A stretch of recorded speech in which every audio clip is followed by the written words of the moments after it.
Okay, week 5. I didn't have anything in Blackboard because it would be too much to have you print off because these are a little bit longer problems. You can see. So what they do in this one is they start you out with an adjusted trial balance. Well, it's almost a good one, except they didn't do it awesome.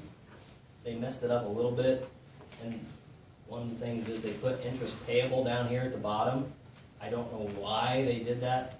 It's silly. That should be up here in my liabilities. And then they put the note payable up front in the liabilities. That shouldn't have happened either.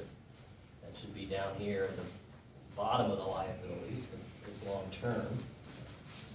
And I marked that on a lot of your papers, your graded work. If you had note payable and then you had a current liability after it, you don't want to do that. Have all your currents first. Just like how you have all your currents assets first, and then your long-term assets last in the assets. But with this one, you're going to do the closing entries. So that's not the hard part on this one by any means. You should be easily able now to be able to close out a revenue account, close out your expense accounts. The only tough thing is just to know that they want you to show T account wise what exactly you're doing. So for this one, I'm not going to do them all, but just to give you a little taste here. We close out our revenue account, and the revenue is service revenue for $15,503. And it has a credit balance, so you definitely want to debit that then to get it out of there.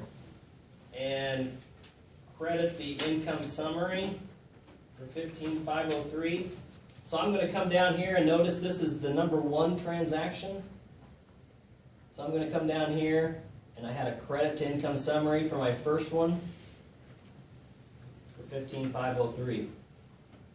And then if I have a debit one for the next one, simply put it here. And then whenever else, and then your final thing should be a balance. You better not have 2 balances. Because this line right here, this solid line, it's hard to see maybe, but this solid line tells you you need to have a total. And you don't want to have 2 totals. So we're going to have a balance. The other one, just leave blank. Don't do anything with it. Retained earnings. With income summary, I just started out with number 1 and put in an entry. What's a little different with retained earnings? What's going to be my first thing I have to put? 3. Not 3. 2. Not 2. Dividends or The first thing that I need to put in a retained earnings T account, Is your beginning balance? yeah, is my beginning balance. I need to show that I have $86.93 as a balance, and then do all of my journal entries. So my first one, as Brandon said, would be number 3 here when I close out income summary, and I would have a credit to close it out as long as it's a normal, regular company that has income and not a loss. And then down here again I have a line, so I'm going to put balance. Whatever the balance is. And then the last thing is just doing the post-closing trial balance. What accounts are left? And then showing your retained earnings as its new number. What is the new retained earning balance after you've done your closing entries? You get that right here. 4A is almost identical, because they're giving you an adjusted trial balance. Do the closing entries. The only difference is, instead of doing the T accounts up and down, this one they have it horizontal. And they want you to do a balance after every entry. So with retained earnings, what's the first thing that I always have to put in when it's a retained earnings account? Balance. The balance, yeah. And make sure that you put it in as a balance. You didn't go in and have a 25,662 credit entry. You just had a balance of 25,662 entry. Don't put over here that you had a credit, because that you had a balance of that, not an additional credit of 25,662. And then the next one, say it was journal entry number 3, which is called closing our net income and losses here, the income summary. Say it was $2,000. Well, I would update my balance to show 27,662.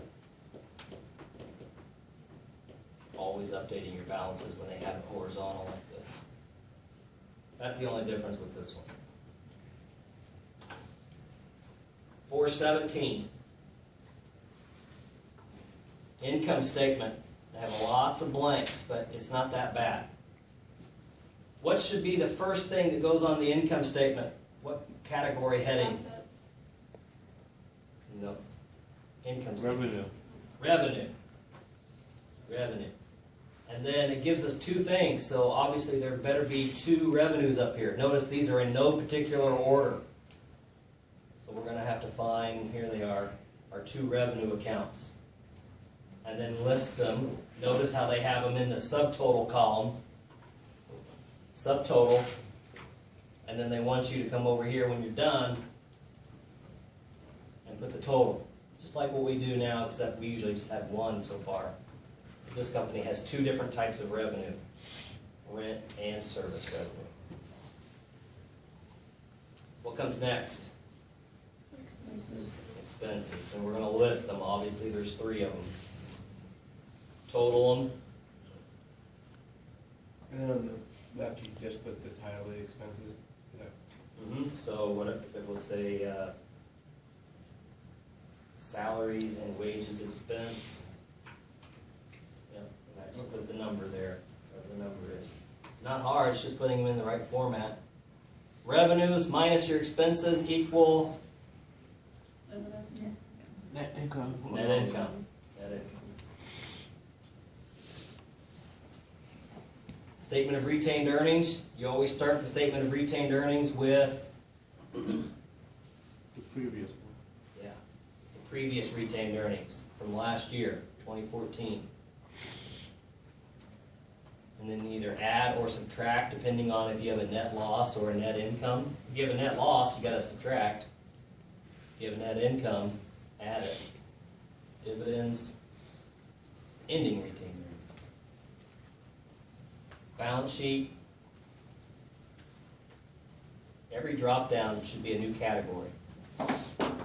Current assets. Total current assets. Property, plant, and equipment.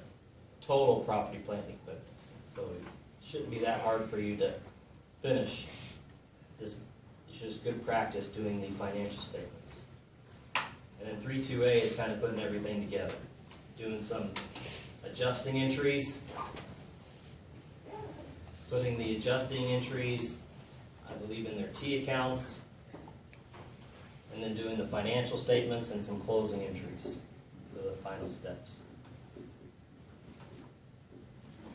Okay, with the Wiley Plus homework and doing the 2 reviews, you should be very good. And looking over your quizzes, the test isn't there to have any surprises. I just want to see if you know the stuff or not, if you know the material.